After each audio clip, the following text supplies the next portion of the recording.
우리 바울의 고린도 전서를 받고 난 다음에 디모데도 보냈는데 고린도 교회 반응이 너무 이상했다는 거예요. 고린도 전서와 후서 사이에 어떤 사건들이 몇 개 사건들이 있어 보여요. 그 사건들 중에 고린도 후서를 봤을 때 이런 반응이지 않았나라고 보여지는 게 몇 가지 보여요. 첫째, 바울이 갑자기 외모 문제가 시비가 걸려요. 바울이 그전엔 잘생겼을까요? 그때도 그렇게 생겼었을까요? 예전에도 똑같았겠죠, 용모가. 근데요, 나중에 시비가 생겨요. 그, 참 희한하죠. 저는 그 대표적인 우리나라 그 있는 것 중에 이런 걸 본 적 있어요. 목사님과 함께 교회가 정말 서로 힘을 합쳐가지고 예배당도 짓고 성도도 이제 한 100여 명 모이고 하는 그런 교회가 됐단 말이에요. 그런 교회가 됐는데 갑자기 성도들이 목사님 보고 다른 교회 가보시죠 라고 하는 거예요. 왜요? 목사님께서 열심히 하긴 하셨는데 그래도 우리 100여 명은 모였고 하니까 우리 수준에 맞는 목사님과 함께 하고 싶습니다. 목사님의 경력이나 이런 걸 가지고 그런 문제가 있었다고 네. 뭐 그런 이야기도 들은 적이 있습니다. 네. 하여튼 외모 부분 상당히 많이 좀 따지는 것 같습니다. 우리 권순구 목사님 잘생겨서 참 다행입니다. 네. 그리고 언변이 부족하다. 이분의 글은 참 좋은데 뭐 말하는 게 좀 그런다. 그전에는 똑같았을 거 아닙니까? 근데 문제를 삼으려니까 별걸 문제 삼는 겁니다. 또 그리고 바울이 혼자 사는 그 부분. 이런 부분하고도 문제 삼았고요. 그리고 온다 그랬다가 안 왔다고. 담력이 부족하다. 뭐 이런 문제도 따지고요. 그리고 바울이 정말 몸에 가지고 있는 질병 문제가 바울 스스로 생긴 게 아니라 예수님을 믿는 것 때문에 생긴 질병들 같거든요. 이것 때문에 또 시비를 걸 거예요. 심지어 바울은요, 성경원칙 이러거든요. 현재 개척하고 있는 교회에게는 비용을 전혀 부담 안 시키려고 해요. 하지만 먼저 개척된 교회들에게는 비용을 후원받아서 그 교회를 되도록이면 현재 개척된 교회 부담이 안 주면서 교회를 개척하려고 해요. 이게 바울의 선교 방법이거든요. 그러면 고린도 교회가 개척될 당시에는 후원금 안 받았겠죠. 교회로부터. 근데 이제 어디에 가니까? 에베소에 갔잖아요. 갔으니까 뭘 받는 게 당연할까요? 바울 선교 원칙상. 너희는 먼저 개척됐으니까 당연히 후원금 보내라. 앞서서 혹시 16장 제가 그 말씀 드렸는데 기억나세요? 에베소에 찾아온 그 세 분이 고린도 교회 부족한 걸 다 채웠다 그러잖아요. 그럼 고린도 교회는 주로 성도들이 제법 있는 것 같은데 그 성도들이 성경금 했다 안 했다? 안 했다 그러면서 안 하면서 조용히나 있지 또 말을 한 거예요. 왜 지금 우리한테 성경금 받으려고 그러냐고. 아, 이런 것 때문에 또 시비를 걸고 막 그래요. 그리고 또 온다고 해도 안 왔다고 말 바꿨다고 이런 거. 자, 사람은 이래요. 이쁘면요 뭘 해도 이쁘죠. 근데 미워지면요 뭘 해도 미워요. 결국 그래서 그들의 결론이 이래 보이거든요. 이들의 결론이 이런 쪽으로 가요. 바울이 얼마나 화가 났겠어요. 바울이. 이게 누구 때문에 이렇게 된 거 같냐? 아무리 봐도 유대인들 때문 같아요. 저는 이 유대인들을 할레파 유대인으로 봅니다. 할레파 유대인으로 봅니다만, 이제 노 목사님께서는 이 유대인들을 뭐라고 표현하시냐 그러면 가짜 사도들 이렇게 표현하기도 하죠. 사도들처럼 와가지고 교회를 가르칠 권위를 가지고 있는 사람이었죠. 우리 사도행전 15장 기억나시죠? 예루살렘에서 가는 사람은 가르칠 권위가 있는 사람들 아닙니까? 그런 권위를 가지고 교회를 더 깽판 부리고 있는 거예요. 사실 교회에 어디 보면 문제를 일으킨 사람은요, 교회에서 아무것도 아닌 사람들은 문제 안 일으켜요. 그 사람은요, 문제 일으키봤자 아무것도 아니에요. 근데 교회가 문제가 되는 것은 어떤 분이 문제를 일으켰을 때예요? 그쵸, 파워 있는 사람이 문제를 일으켰을 때예요. 여기도 지금 그런 것 같거든요. 그것 때문에 그 이후에 바울이 굉장히 힘들었고 3년 동안 많은 고민을 했었고 사람도 많이 보낸 것 같습니다. 그러고 나서 문제가 해결돼서 썼던 것이 고린도 후서로 보입니다. 고린도후서로.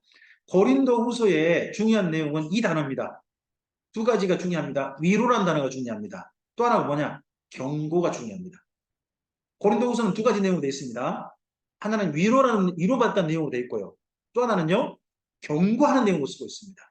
이 두 가지가 따로 있다는 겁니다. 그래서 1장부터 9장을 나누시고요. 10장부터 13장을 나누셔서 읽으시는 게 좋습니다. 여기 나눠서. 고린도서 1장부터 9장은 뭐라고요? 위로예요, 위로. 그래서 1장부터 9장 사이에 여러분이 계속 표시해야 될 단어가 어떠냐? 위로라는 단어에 표시해야 됩니다. 이런 단어 표시해야 되는데 대신에 한 가지 가보세요. 고린도후서 맨 마지막 장을 가보세요. 13장이죠. 13장 11절을 가보세요. 11절, 12절 읽어주세요. 마지막으로 말하는 형제들아 기뻐하라 온전하게 되며 위로를 받으며 마음을 같이하며 평안할지어다. 또 사랑과 평강의 하나님이 너희와 함께 계시리라. 거룩하게 입맞춤으로 서로 무난하라. 모든 성도가 너희에게 무난하느니라. 자, 여기 어떤 분은 이렇게 생각도 있어요. 1장부터 9장은 따로 썼고 10장부터 13장은 따로 썼다고 생각하는 분도 있었어요. 사실 에스라 성경 강좌는 제가 맨 처음 들었을 때는요, 노 목사님께서 그쪽 견해를 상당히 받아들이셔서 이야기하셨어요. 고린도후서는 아무리 봐도 1장부터 9장까지 쓴 성경하고 10장부터 13장 쓴 성경이 두 권 있는데 두 개를 맞추고 합쳐놓은 것 같다 하는 식으로 이야기하신 걸 제가 맨 처음 강좌를 들었어요. 근데 그 이후에 한 권을 쓰신 것으로 이야기하셨어요. 근데 그 대표적인 데가 어디냐? 바로 이게 11절이에요. 11절에 보시면 위로라는 단어가 나오지 않나요? 위로를 받으며. 위로라는 단어는 어디에 주로 많이 나온다고요? 1장부터 9장. 그런데 여기 11장 끝에도 13장 맨 끝에도 뭐라고 결론을 맺고 있어요? 위로를 받으며. 그러고 나서는 따로 쓴 게 아니라 한 권 썼을 것 같다 하는 게 저도 일리가 있다 하는 쪽으로 정리해 보고 싶습니다. 자, 앞을 보세요. 두 번째 이 고린도서 후서 1장부터 9장에는요. 이미 징계받은 사람에 대해 나와요. 징계해야 될 사람이 아니라 이미 징계받은 사람은 이렇게 대해라 하는 내용이 나와요. 그러면 고린도 교회가 어떻게 했다는 이야기예요? 어떤 문제를 일으킨 사람들에 대해서 정리했다 하는 게 전제하고 1장부터 9장을 읽으시라는 거예요. 그리고 연보에 동참할 걸 부탁하고요. 두 종류의 사람이 여전히 있음을 이야기합니다. 고린도후서 10장부터 13장은 뭐예요? 첫째 1번 이거예요. 표적 설교예요. 교회 내에 현재 교회를 어지럽히는 사람들을 분명으로 대상으로 해요. 그들을 대상으로 해서 이 이야기를 선포하고 있어요. 제가 이것 때문에 이 말 했다가 소리 들었죠. 표적 설교 해도 됩니다. 누가 했다고? 바울은 표적 설교 했습니다. 그랬더니 근데 한 분이 찾아와서 그렇게 이야기하시더라고요. 바울이 표적 설교 했다고 목사님께 표적 설교 하면 되겠습니까? 바울은 선한 목적이 있지만 목사님은 과연 선한 목적입니까? 할 말은 없더라고요. 하지만 그분에게 기어이 이렇게 얘기했죠. 하지만 성경에서 표적 설교가 허용되고 있는 건 분명하지 않습니까? 저는 그렇게 이야기했습니다. 근데 이게 표적 설교 아무리 봐도요. 고린도 교회가 아니라는 겁니다. 제가 읽기로는 자 고린도후서 1장을 가보세요. 1장 한번 가보십시오. 1장 1절부터 2절까지 한번 읽어주세요. 하나님의 뜻으로 말미암아 그리스도 예수의 사도된 바울과 형제 디모데는 고린도에 있는 하나님의 교회와 또 온 아가야에 있는 모든 성도에 멈춰보세요. 자, 이 편지를 보내는 대상이 둘로 나뉘죠. 첫째는 누구죠? 고린도에 있는 하나님의 교회예요. 아, 고린도에 있는 하나님의 교회는 장길자 교회인가요? 아, 여기 안상원 교회 아니잖아요. 아, 근데 이 하나님의 교회란 말을 지금 교회에서 붙이면 어떻게 되죠? 여기 이름 혹시 바꿔볼 생각 없으세요? 하나님의 교회로 한번. 성경에 나오잖아요. 근데 이거 붙이면 지금 뭘로?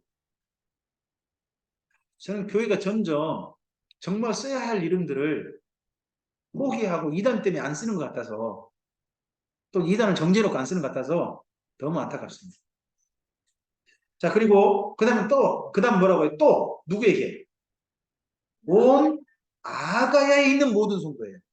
그러면 이 고린도후서는요, 쉽게 말하면 회람서신인 거예요. 고린도 교회만 읽을 서신이 아니라 아가야 또 다른 지역의 교회들이 있는 거예요. 그 교회들에게도 다 보내는 편지란 말이에요. 다 보내는 편지예요. 근데 여기 내용을 읽어보면 고린도 교회는 문제가 해결된 것 같아요. 근데 다른 교회들은 문제가 해결됐을까요? 안 됐을까요? 아직 안 됐나 봐요.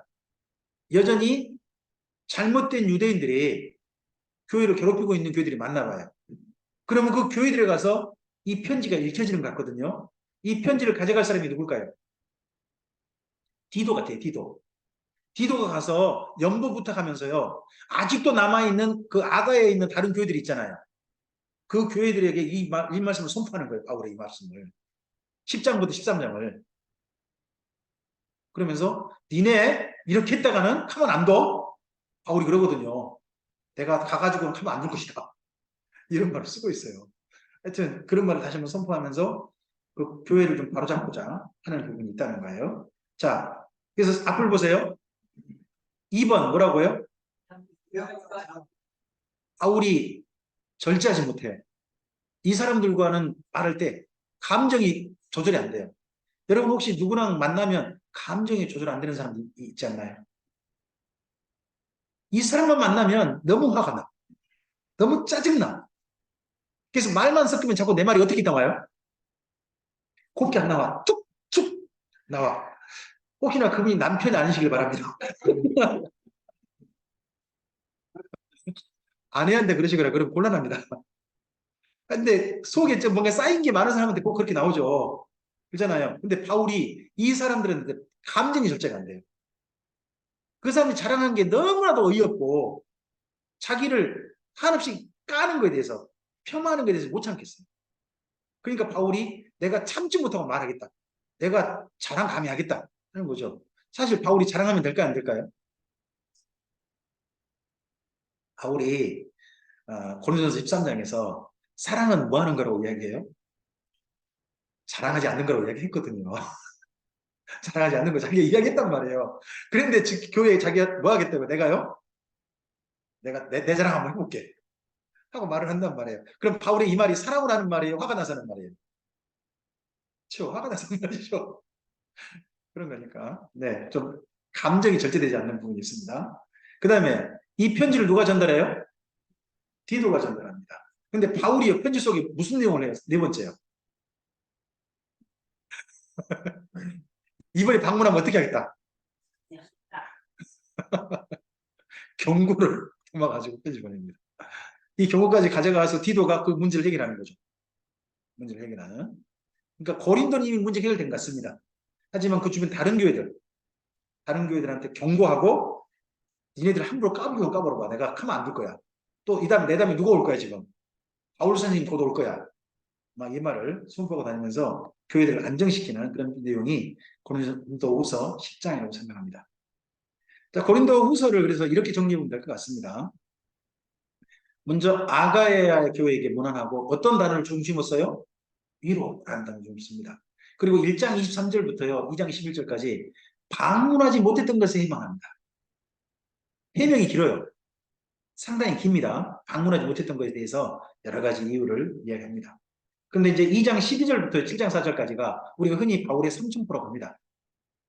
바울이 맨 처음에 2장 11절 한번 읽어주실까요? 고린도후서 2장 11절.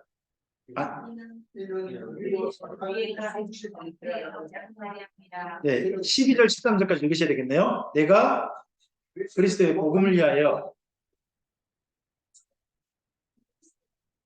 내가 내 형제 디도를 만나지 못하므로 내 심령이 편하지 못하여 그들을 작별하고 마게도냐로 갔노라. 그러면 이 다음에 어떤 말이 이어져야 되나요? 마게도냐에 갔다는 이야기가 써야 되잖아요. 근데 마게도냐에 갔다는 이야기는 7장 5절 가보실까요? 7장 5절 읽어줘 보세요. 우리 육체가 편하지 못하였고 사방으로 환난을 당하여 밖으로는 다툼이요 안으로는 두려움이었노라 하지 않습니까? 그러면 바울이 아까 2장 13절에서 마게도냐로 갔다 그랬고 마게도냐 도착은 7장 5절이잖아요. 그럼 그 사이 어디 갔다 오신 거예요? 아, 이거 보고 이제 예화죠. 아니 제가 뭐 고린도 교회에 미신 이야기 하려고 한참 제가 어디 한참 떠들고 왔죠? 우리나라 삼신 할머니 새벽 새벽하고 그런 이야기 한참 하다 왔잖아요. 바울이 그런 식으로 한참 하다 온 거예요. 그 이야기가 얼마나 걸려버린 거예요? 예화가 너무 많이 걸린 거죠. 그게 2장 12절부터 해가지고 7장 4절까지가 한참 딴 이야기 하고 오신 거예요. 그때 생각해 보니까 마게도냐 건널 때 너무 힘들었다는 거예요. 너무 괴로웠는데 마게도냐 건너가 보니까 하나님이 자기들을 위로할 모든 소식들을 기다리고 있더라는 거예요. 그걸 생각하니까 그 이야기에 대해서 마음이 풀리니까 너무 감정이 이번에 복받쳐 올라오셨나 봐요. 그래가지고 한참 우리를 이기게 하신 하나님께 감사한다 하는 이야기로 쓰고 있는 내용이 2장 12절부터 7장 4절까지. 그래서 여기 사이를 잘 읽어보시면 바울의 삼천포이긴 하지만 정말 성령에 감동된 삼천포를 만날 수 있습니다. 여러분 노호 목사님 설교나 강좌를 들으시다 보면 가끔씩 가다가 어떤 이야기가 들리냐 그러면 또 빠지셨구나 할 때가 있습니다. 근데 빠지시면 보통 어느 정도 걸립니까? 어떤 분을 세우고 있습니다. 저분이 몇 분 만에 돌아오시나. 그런 분도 있어요. 저도 많이 해봤습니다. 한 번은 45분 만에 돌아오신 분도 있으셨습니다. 그전 이야기를 다시 이어가신 게. 하여튼 그런 이야기들을 하실 때 보면 그냥 이어가시지 한진데 중간에 하신 이야기 중에 쓸모없는 이야기 하나도 없으셨어요. 다 필요한 이야기, 꼭 들어야 될 이야기, 그런 이야기 한참 하시고 돌아오신 게 기억납니다. 그렇지만 그런 게 반복되면 좀 힘들더라고요. 이제 한 번 강좌에 한두 번 하시면 그래 이거면 들어야지 하겠는데 그게 한 네다섯 번 되면요 좀 곤란할 수도 있죠. 여러분은 잘 모르시죠? 네, 그럴 수도 있어요. 자, 그 다음에 7장 5절부터 6절이 뭐라고요? 기도가 가져온 이로의 소식입니다. 이 이로의 소식이 뭘까요? 바로 고린도 교회가 안정됐다는 소식이었을 겁니다. 그래서 디도편에 다시 뭘 보냅니까? 연보를 부탁한 내용을 해가지고 8장부터 9장까지 연보 부탁 내용을 씁니다. 길게 써요. 이 연보가 어디를 향한 연보일까요? 예루살렘 교회 돕는 연보입니다. 그리고 할레파에 대한 경고와 마지막 인사로서 내용을 정리합니다. 고린도전서와 후서는요. 크게 어려운 내용 없습니다. 근데 이 중에서 우리에게 고민되게 하는 게 어디입니까? 방언입니다. 첫 번째 이해하실 건요. 고린도의 전서에 나오는 방언과 사도행전에 나오는 방언은 다르다는 겁니다. 이해하셔야 될 건. 또 뿐만 아니라 하나 더요. 지금 현재 우리나라 교회에서 어떻게 보면 유행하는 방언 있잖아요. 그 방언은 성경에 나오는 방언일까요? 나오지 않는 방언일까요? 나오지 않습니다. 성경이 없는 방언입니다. 또 이것도 이해하셔야 됩니다. 이것도 그치? 사도행전에서는 2장과 10장과 19장이 나옵니다. 2장은 오순절 성령 강림 때고요. 10장은요. 고넬료의 집산 이방인의 최초로 복음받았을 때고 19장은요. 에베소 사람들이 처음으로 바울과 함께 사역을 시작할 때 교회 개척될 때 그때 내용입니다. 근데 이 방언들은 특징이 뭡니까? 전부 다 사람들을 알아먹는 방언이었습니다. 하나님의 새로운 일이 출발되어졌습니다. 이 방언들이 있고 난 다음에 무슨 일이 터지냐? 교회가 전도가 시작되어집니다. 사랑하는 일이 시작되어집니다. 한번 우리 성경 본문을 좀 가져와 보는데 읽어보실까요? 읽겠습니다. 오순절 날에 힘이 이르매 그들이 다 같이 한 곳에 모였더니 호련히 하늘로부터 급하고 강한 바람 같은 소리가 있어 그들이 앉은 온 집에 가득하며 마치 불의 혀처럼 갈라지는 것들이 그들에게 보여 각 사람 위에 하나씩 임하여 있더니 그들이 다 성령의 충만함을 받고 성령의 말하가심을 따라 다른 언어들로 뭐 하기 시작했다고요? 기도하기가 아니죠. 이 말하고요. 나가서 정말 성령으로 뜨기 전도한 거예요. 자, 그 다음 계속 읽어주시죠. 이 소리가 나네. 각각 제자들이 말하는 것을 듣고 소송하여 다 놀라 신기하게 여겨 보라, 이 말하는 사람들이 다 갈릴리 사람이 아니냐. 우리 각 사람이 난고 방언으로 듣게 된 것이, 그러면 방언이라는 말은 기본적으로 무슨 말이에요? 지역 언어라는 말이에요. 근데 고린도 전서에 나오는 방언도 기본적으로 지금 어디 뭘 거라고 생각하고 이야기하고 있는 거예요? 어느 지역 언어일 거다. 자, 기본은 개념을 이렇게 하셔야 돼요. 성경에 나오는 방언이란 성령께서 뭐 말하는 그런 게 아니고요. 지금 고린도 교회에서 뭔가 한다는 방언도 알지는 못하지만 어느 지역? 방언인 것처럼 이야기하고 있다는 거예요. 그런 개념으로 이해하셔야 됩니다. 고린도 방언이죠. 고린도 방언은 이렇게 돼. 자, 읽어주실까요? 방언을 말하는 자는요, 하나님께 하나님 이는. 자, 이걸요, 바울이 왔을까요? 전해들었을까요? 전해드린 거예요. 자, 이 방언을 말한 자는 언제 방언했을까요? 기도할 때, 아니면 어느 때? 예배 시간에 했어요. 뭐 할 때? 설교할 때. 일어나가지고 하나님이 저를 통해서 여러분에게 말씀하십니다라고 방언으로 막 이야기해 버리는 거야. 근데 그 방언을 말한 사람이 자기가 한 말을 알아먹어요? 못 알아먹어요? 못 알아먹어요. 하나님이 말씀하십니다 그러놓고 못 알아먹어요. 그리고 그 중에 통역한 사람은요? 어느 지역 말인지 아무도 몰라요. 아무도 몰라요. 그래서 여기 방언을 말하는 건요, 심지어 어떻게 생각하시면 되냐 그러면 설교 대신해서 하는 말인 것처럼 이야기하고 있는 거예요. 지금 우리가 기도 시간에 하는 거 아닌 게 마치 그 뭐 같냐?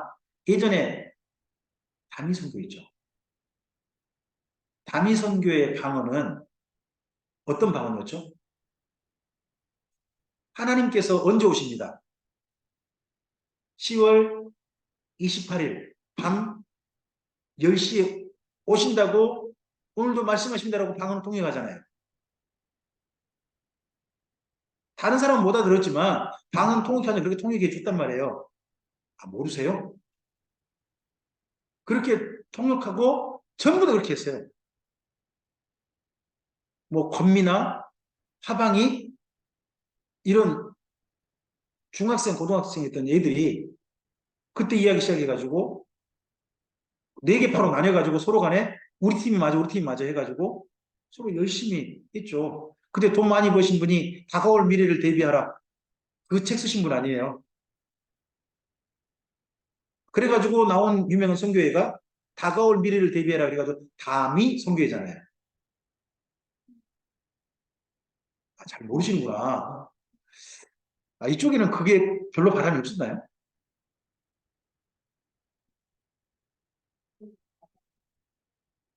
아, 그러세요? 음. 그때 하여튼 전국적으로 100만 명이 넘는 사람들이 그렇게 믿고 자기 재산 바치고 해가지고 그렇게 공동체를 이루고 예수 모시길 기다리고 그날 밤에 흰 옷 입고 그날 밤에 해가지고 TV에까지 전국적으로 나왔잖아요.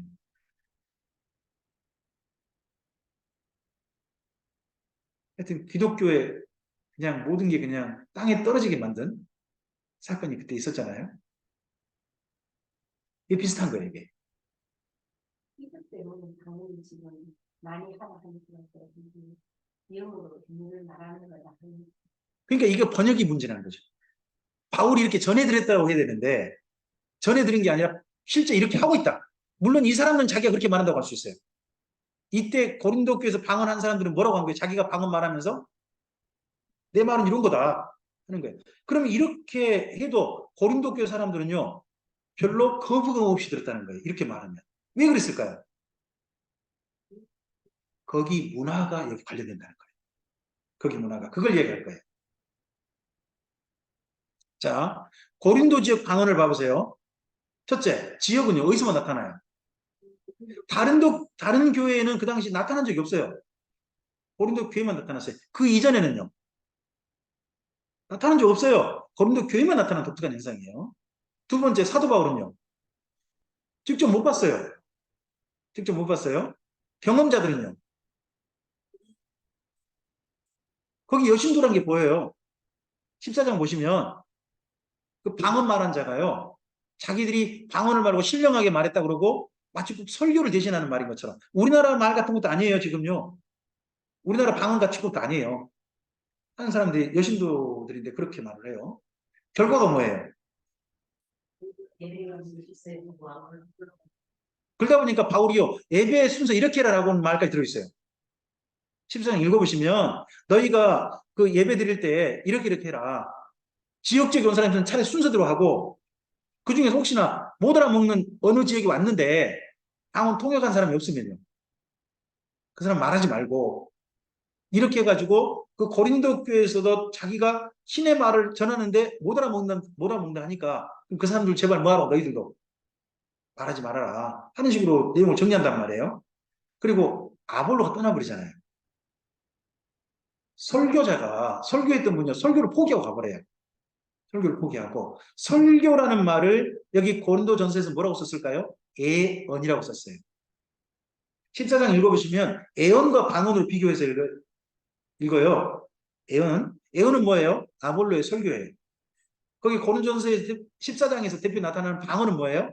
고린도 교회 여인들이 지금 하나님이 말씀하신 대로라고 말해버리고 있는 뭔가 이상한 언어예요. 그렇게 비교시면 돼요. 그 다음에 마지막 분별의 내용이 이게 결국 우리가 분별해야 될 내용이에요. 셋 중 하나겠죠.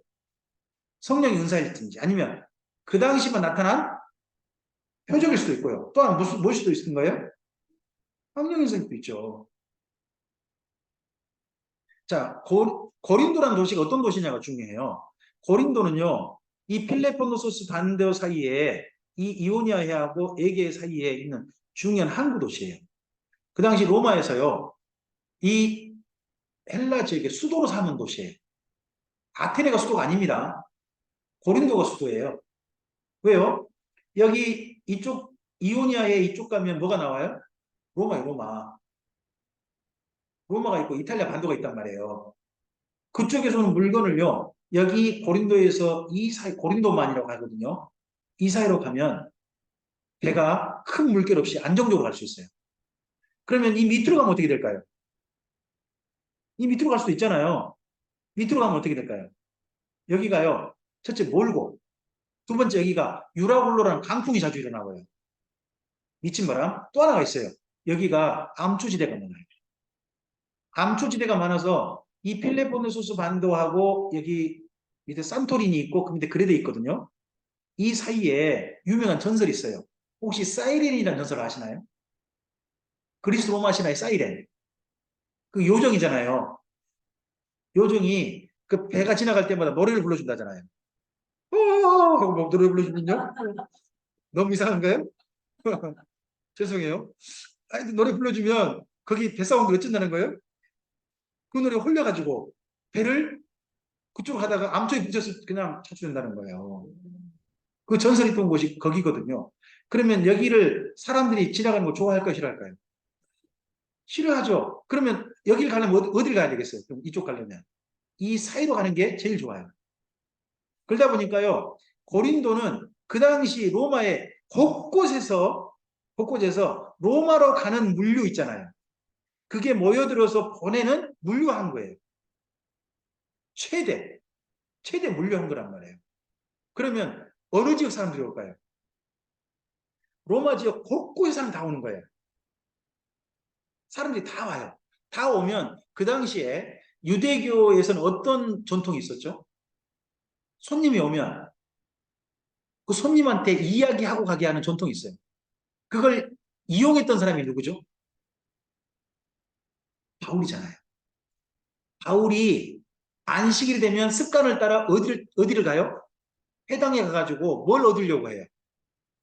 손님으로 가서 자기가 자격 있는 손님으로 가서 말할 기회를 얻으려고 해요.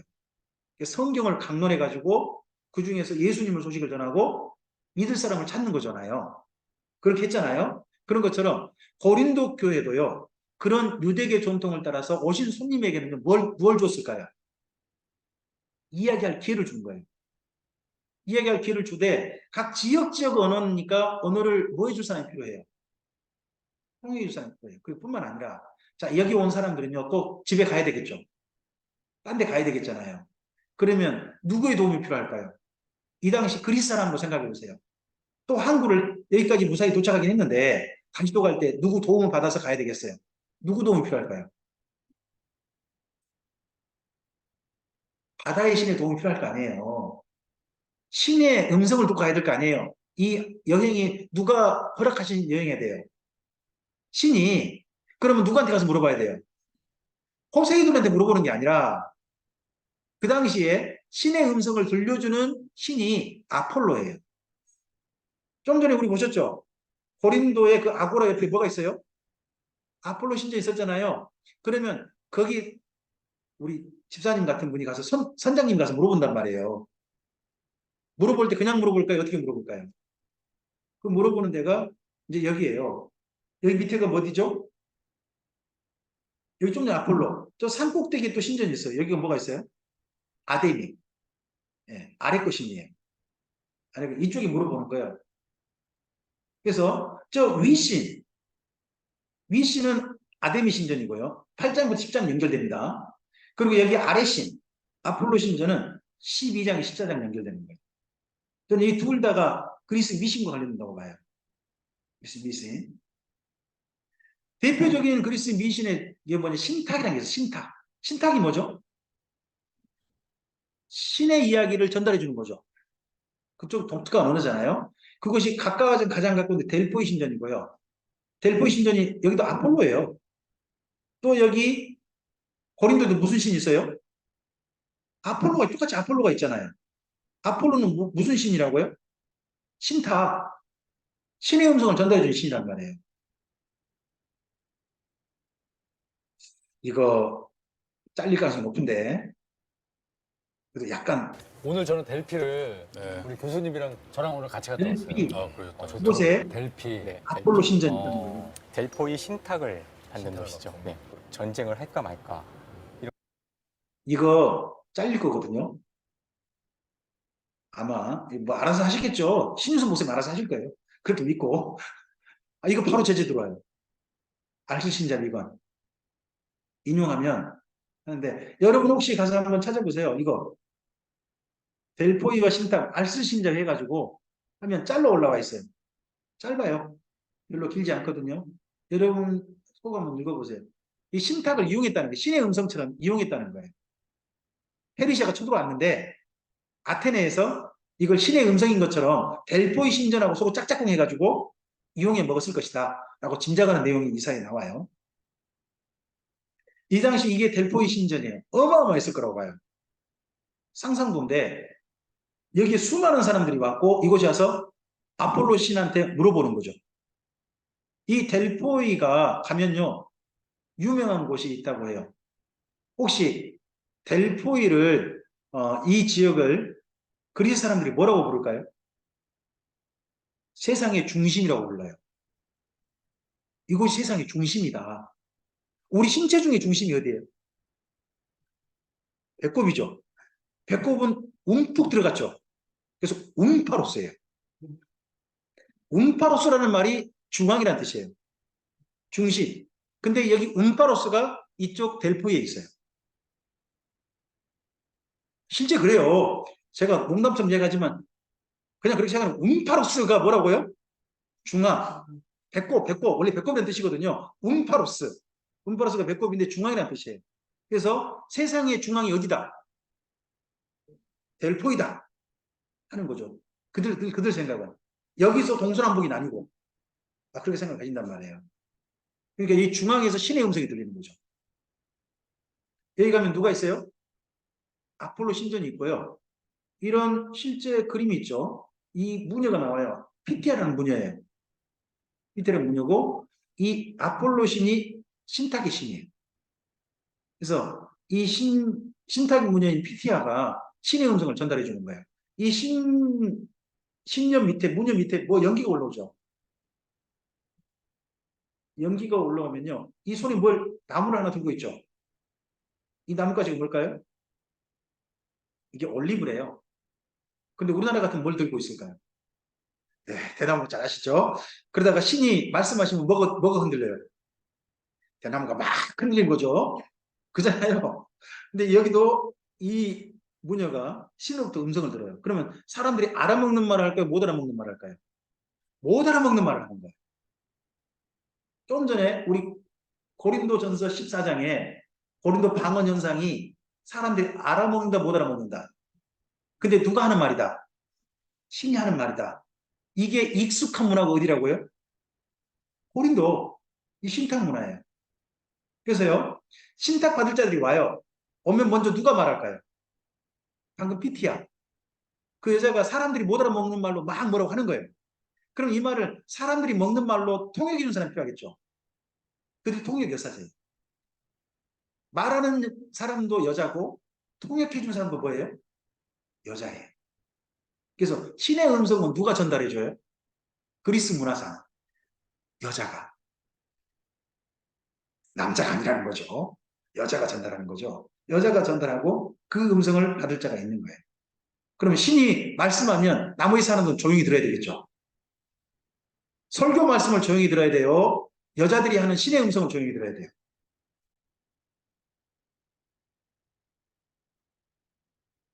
고린도 사람들은 어떤 음성을 조용히 들은다고 생각할까요? 결국 누가 설교를 포기했을까요?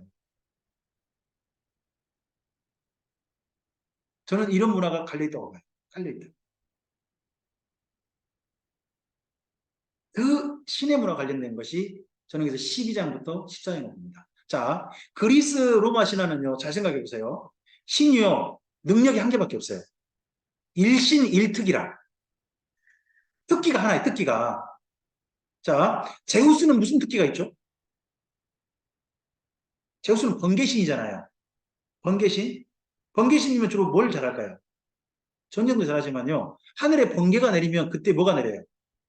비가 내리죠. 아, 그거 관련된 신인 거예요. 그 다음에 아테네는 무슨 신이에요? 지혜의 신. 그래서 아테네의 대표적인 그 아테네를 대신하는 동물이 하나 있어요. 뭐죠? 지혜를 상징하는 동물. 아테네 가시면 꼭 이거 사요. 올빼미. 미네르바라고 혹시 미네르바. 그 올빼미예요. 그게 누구 상징이에요? 아테네 상징이에요. 아테네 상징이거든요. 그래가지고 지혜를 상징하잖아요. 이를 상징하고 그리고 신의 음성을 신과 신 사이에 전달하는 그 신이 누구예요? 헤르메스. 신발에 날개 달린 신발 신고 달리는 신이 있고요. 그리스 로마 신을 생각해 보시면 신이 여러 가지를 다 하지 않아요. 그 신에 따라 특기가 있어요. 바다에서는 누가 왕이죠? 포세이돈이고요. 그리고 원래 아폴로는 어떤 신이에요? 태양의 신이죠. 태양의 신이고 그리고 이 땅에 사람들을 번성하게 하는데 누가 주로 관장할까요? 아르테미우스. 아르테미우스. 그리고 이 땅을 또 풍성하게 하는 신이 또 따로 있어요. 또. 따로 있단 말이에요. 그리스 로마 사람들이 정말 좋아했던 신이 있대요. 그 신이 누구냐 그러면요. 놀고 먹는데 평생 잘 살게 해주는 신이 있대요. 이 신이 있으면 어떻게 하고 싶으세요? 정말 따르고 싶죠? 놀고 먹는데 평생 잘 살게 해주는 신. 그 신 이름이 뭘까요? 그 신 이름이 바카스예요. 자주 드시는 그 있잖아요. 네, 그 신이 평생 놀고 먹게 해준다고 해가지고 그리스 로마의 귀족들이 굉장히 많이 믿었던 신이에요. 네. 그쵸? 이제 신들이 각각 1인 1특이 있어요. 1인 1특. 근데 이 아폴로가 사람들과 만났을 때 주로 하는 게 뭐라고요? 신의 음성을 전달해주는 특별한 능력이 있다는 거죠. 그래서 여기 피티아가 있고 신탁 여사자가 있고 이게 활성화되어 있는 도시가 어느 도시? 고린도. 고린도고 이게 관련돼가지고 그 마을 사람들이 들어온 거라고 보는 거죠. 그러다 보니까 그리스는 신이 한 가지 특성이 있어요. 한 가지 일만 해요. 그런데요. 고린도전서 12장에서 성령님은 어떻게 하신다고 비교하죠? 한 성령이 지혜도 주시고 한 성령이 지식도 주시고 한 성령이 병 고침도 허락하시고 이렇게 해가시죠. 이건 그리스 로마 신학 아니에요. 그러니까 12장 내에서 자체가 보면 그리스 로마의 미신과 교회에서 말하는 성령님과 비교하고 있어요. 비교 대상이. 저는 12장부터 헬라 미신과 관련해서 설명하고 있다고 봐요. 이런 내용들로. 네. 그래서 여기는 제가 방금 설명 다 드렸어요. 무역항이니까 당연히 신탁이 필요해요. 그 당시에. 그리고 헬라 여서제가 그냥 일반적인 그런 도시예요. 또 바울의 지적도 있어 보입니다.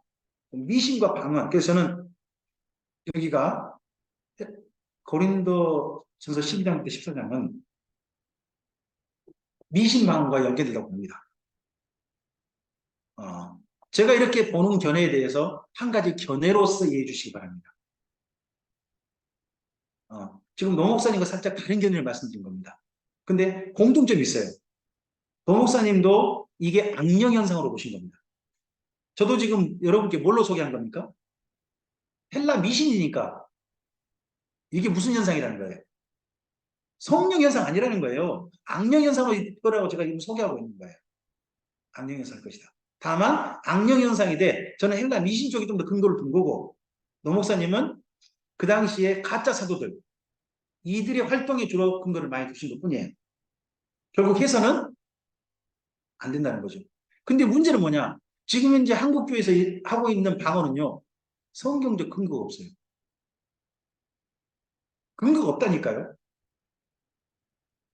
도리어 한국교회에 일어나는 방언은 원래 어디서 많이 했을까요? 놀랍게도 불교에서 많이 했던 거예요. 불교에서 이 방언 현상을 보고 뭐라 하냐면 진언이라고 진언. 저기 머리에 뭐 게장 한 장 들고 탑돌이 할 때 그거 가지고 그렇게 한 거죠. 나무아미타불 간세음보살 하는데 어느 입술이 꼬여가지고 이상한 말이 막 나오는 현상. 이런 현상은 종교에서 미신 종교에서 굉장히 많이 나왔었어요. 힌두교에서 나왔던 현상이고요. 불교도 이미 있었던 현상이고요. 우리나라 무당 현상도 상당히 이와 관련되어져요. 그렇지 기독교 내에서 이런 현상이 있다? 글쎄요. 신비한 황홀경영 속에서 이런 소리를 했다? 그런 게 있나요? 생각해 봐야 됩니다. 이 부분은 그냥 넘어가도 될 것 같고요. 성령님이 하신 일을 좀 생각해 보자면 성령님이 하신 일. 지금 성령님께서 어떤 일을 하게 하신지에 대해서 상당히 많은 분들이 좀 헷갈리고 있는 것 같아요. 성령님을 상당히 신비적인 일을 하게 하시는 분으로 많은 분들이 이해하시는 거예요. 근데 성경을 한번 볼까요? 제가 뒤에 성경 부분을 읽어드릴게요. 여러분 앞에 읽어주세요. 요한복음 3장 5절에서 뭐라고 하신다? 어떤 일을 하신다고요? 마태복음 12장 28절에서는요. 우리 속에 악령 현상들을 떠나게 하십니다. 진리 안에 자유롭게 하시는 거죠. 그 다음에 요한복음 14장 26절이요.